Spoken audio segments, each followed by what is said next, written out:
Hello, welcome to Homestead Thursdays with Gloria. Thank you so much for tuning in today. Thank you to everyone who has been supporting me all of this time. I have been very busy this week preparing meals for my raw vegan eating regimen, so I've got a lot to share today, and I want to go ahead and get right into what I've been up to. Alright, the first thing that I want to share with you is what I did with my sourdough discard. I made discard crackers this week. These Mario tasted as I cannot taste because they were baked at a high temperature. Mario likes them. He says they remind him of little pieces of bread. He likes the flavor and he just wishes for the next time to have more of the seasonings. I used a little bit of my Parmesan seasoning that I made. Also, I used dried basil, garlic, and onion powder. And I believe that it called for salt as well. Alright, so I will make those again. I actually did half a batch just so Mario could try it out. And if it needed some tweaking, I didn't use all of those ingredients. I will leave that recipe if you would like to try those. Let me move on to what else I did. Now, if you're wondering what I use that watermelon rind for, this is it. It's watermelon rind curry. I have tried this. I did not let Mario try it because I don't think that he would like it.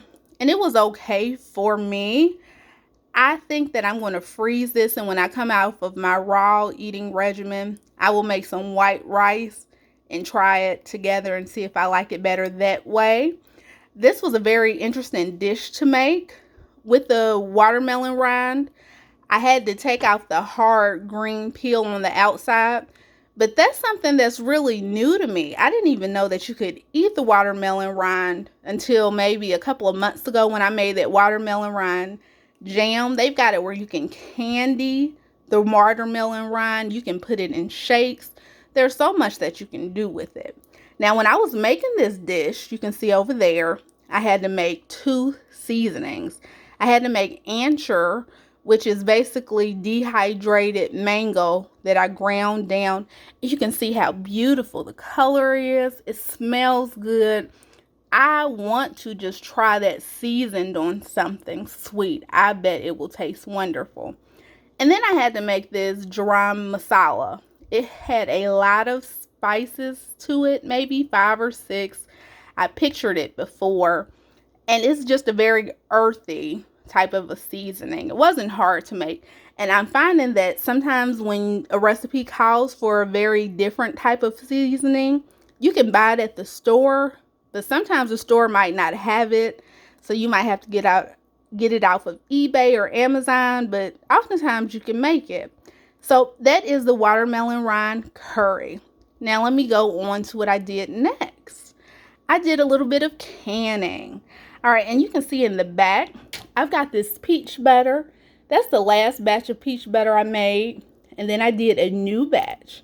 And this time, I let it cook down in the crock pot for 12 hours. So you can see that the color looks very different. Mario has tried both of them. He liked the old one. It's just more runny because it's not cooked as much. And he likes this one. However, he needs to try it and have the whole experience warmed up with bread. And then he can give me a better review. So I will be back with that. I also made peach lemonade concentrate. And this one is with white sugar. And then I made one with coconut sugar. And you can see that the peach lemonade concentrate with white sugar is much lighter than the one with coconut sugar.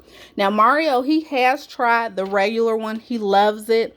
How you reconstitute it is you take that jar and then you take 3 jars of water and you mix it together. Very easy.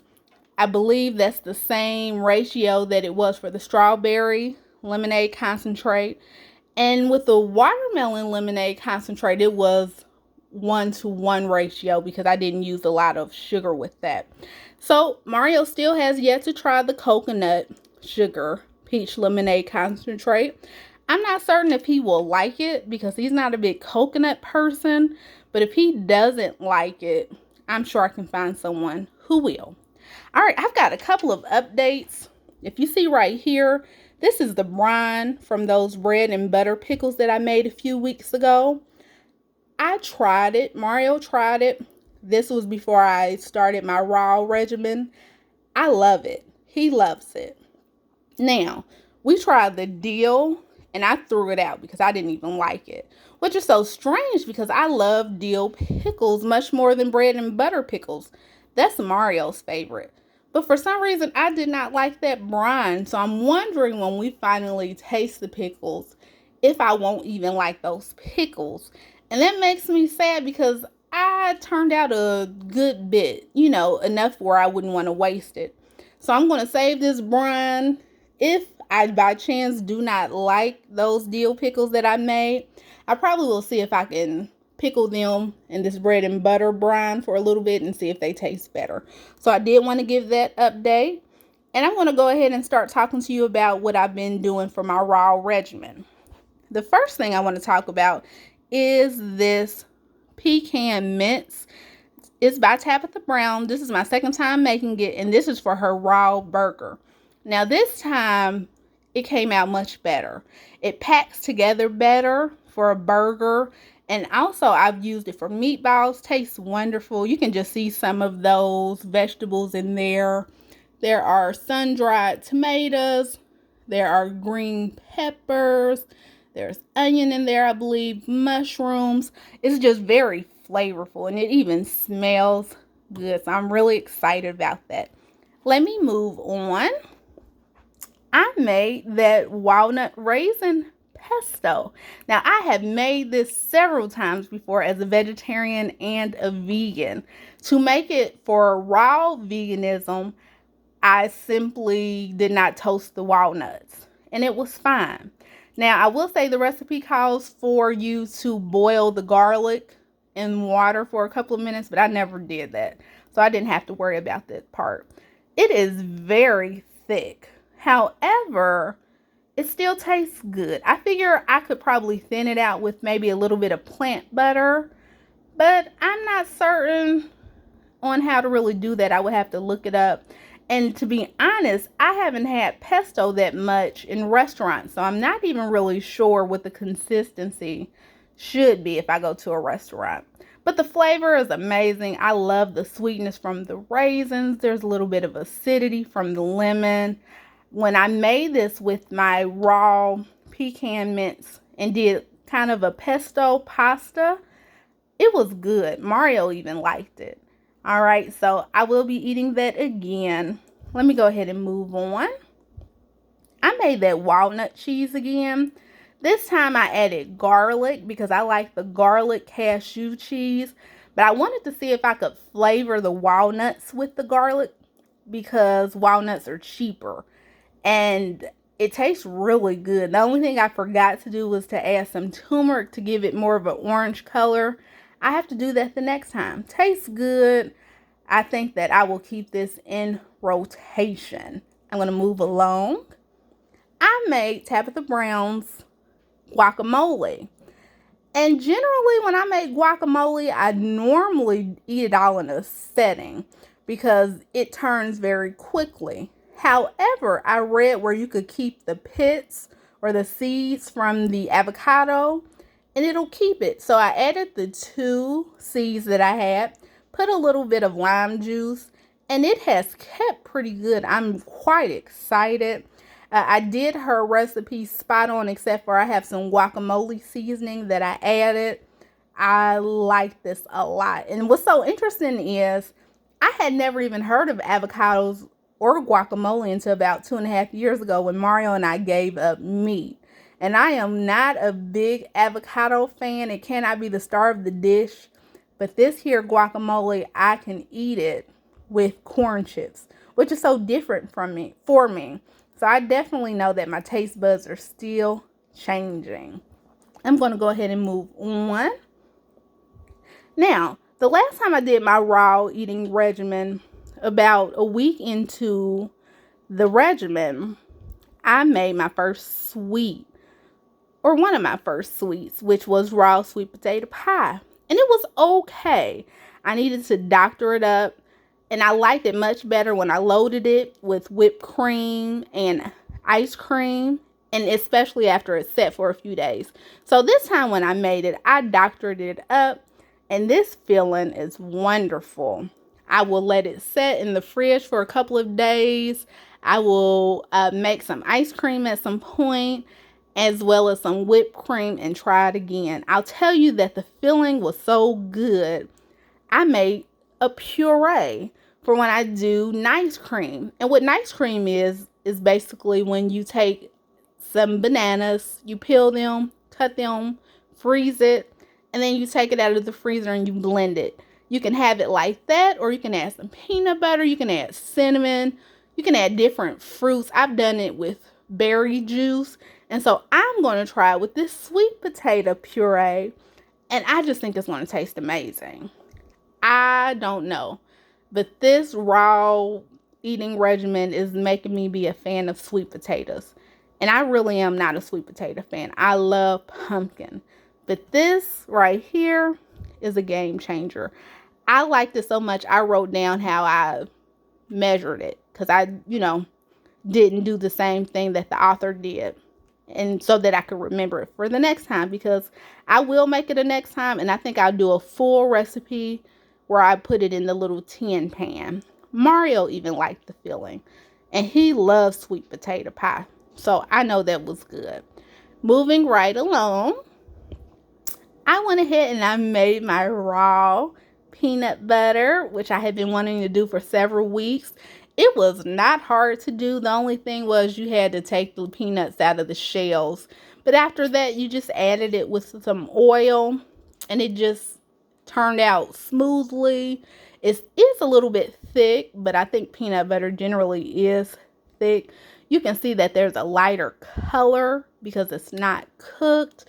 And I wonder if it has more oil in the peanuts than maybe cashews or sunflower seeds, because it just turned out so well. And it wasn't hard at all. I didn't have to wait a long time for it to come together.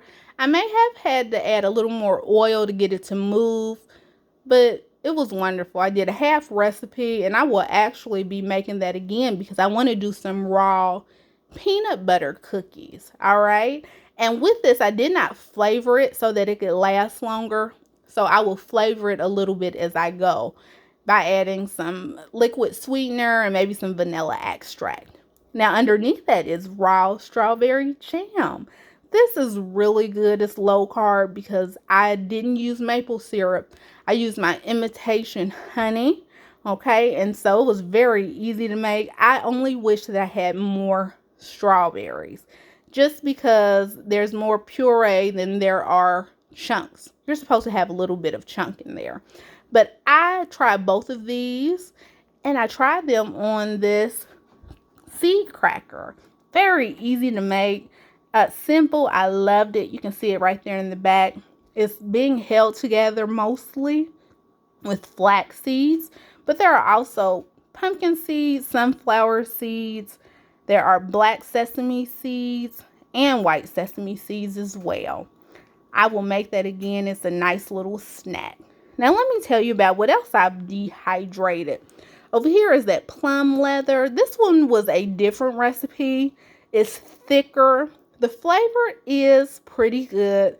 Texture, I still need to work on. My mom actually gave me a dehydrator, and I need to start playing around with it and start recording time so I can see what time will give me the best texture. All right. Underneath that, I did some dried strawberries. There are some dried blueberries.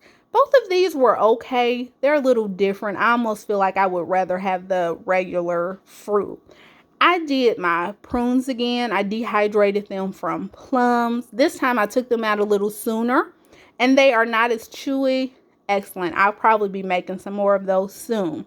Now here are the raisins. You all remember these. These are the black grape raisins. Over here are the white grape raisins, and these are the new ones, red grape raisins.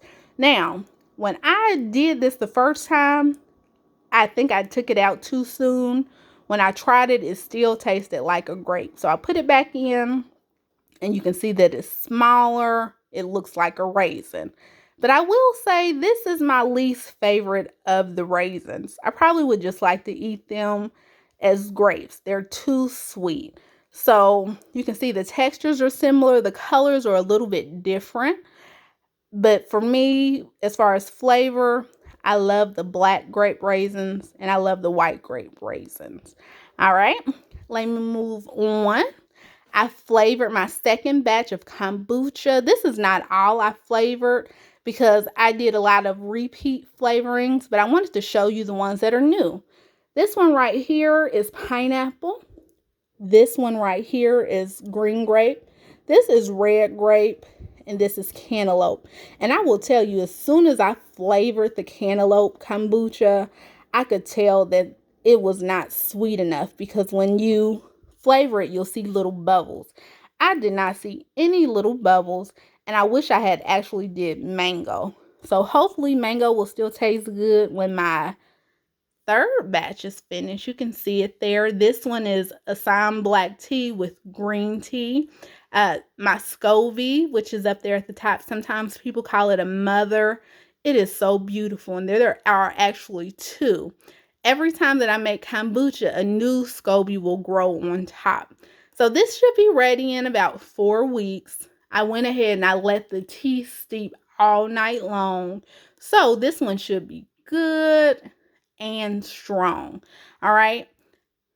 I will be trying these new kombucha flavorings in the upcoming days, and I hope that they taste good. Some of the other ones that I repeated were strawberry. I did kiwi. I did peach. And there are a couple of others I think that I did before. Moving right along, I made some more sun tea. This is the third batch. You can see that it's pretty low. Mario and I, we've drunk from it. Now this is lemongrass tea. And it was good. Mario, he likes this much more than me. For me, it's a little bit sweet. I used monk fruit again. And this time I used 2 cups. For him, he can drink it straight. For me, I think I need to dilute it. So when I make my next batch of kombucha, I will probably use about 1.5 cups of sweetener and see if I like it better. Now, you can't see it in this shot, but I actually made my own tea bags. They were not hard to make at all. You just need a coffee filter, some scissors so you can cut the ends down. You fold it, put your tea inside. Then you fold it from the bottom, fold it from the top, and staple it. You can add a little string with a little piece of paper. It's very easy. I will drop that link in case you might want to try that. And that's probably how I will be doing all of my sun teas. When I do this, I will make my own tea bags. You can see a little bit of the loose tea got in there. That was from when I took the tea bags out. But if you make tea with loose tea, you'll notice that sometimes you will get some of that loose tea inside of the actual tea, and that's okay. All right, just a couple more things. I got some peach donuts for Mario and I to try. They look so interesting. And so I want to get them before the peach season is over. Has anyone tried this before? If you have, let me know what you think about it in the comments. Next, this is that endive lettuce. I got this from Meijer. It's a very bitter green, but it tastes good. Mario likes it much better than me, but I'm not shocked. He likes bitter herbs and bitter greens much more than me. He's been eating them longer than I have. This is pretty new for me. I made it with a salad. It was good. I just think that I need to have something sweet. My dressing needs to be sweet or have some raisins.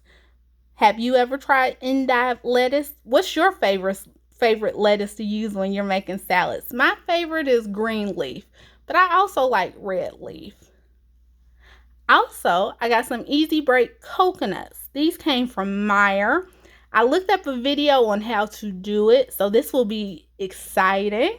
I will get the coconut water out and try it. I'm not sure if I will like it, but we'll see. My taste buds may have changed since the first time I ever tried coconut water. If I don't like it by itself, I'll probably add it to smoothies or to my juices. Have you ever tried to break open a coconut? What was your experience? Do you like fresh coconut? Do you like coconut water? Tell me what you think about it in the comments. Now, I still have quite a bit of apples. What do you think I should do with my apples this time? All right, last time I did apple chips, I've done applesauce, I've done apple juice. Do you think I should do apple cake? Do you think I should do apple fritters? Let me know what you think in the comments. And also, I have got a good amount of plums still. I can use them for prunes. I've used them in juice. Do you have any ideas what I might be able to use these plums for? Let me know in the comments. All right. And that is me, Gloria, on Homestead Thursdays. Thank you so much for tuning in. Like, love, share the video, leave comments, ask questions. Seems like the further along I get into this, the videos get a little bit longer. I've got more to say, more to show. Thanks again for tuning in, and I'll see you next week. Shalom.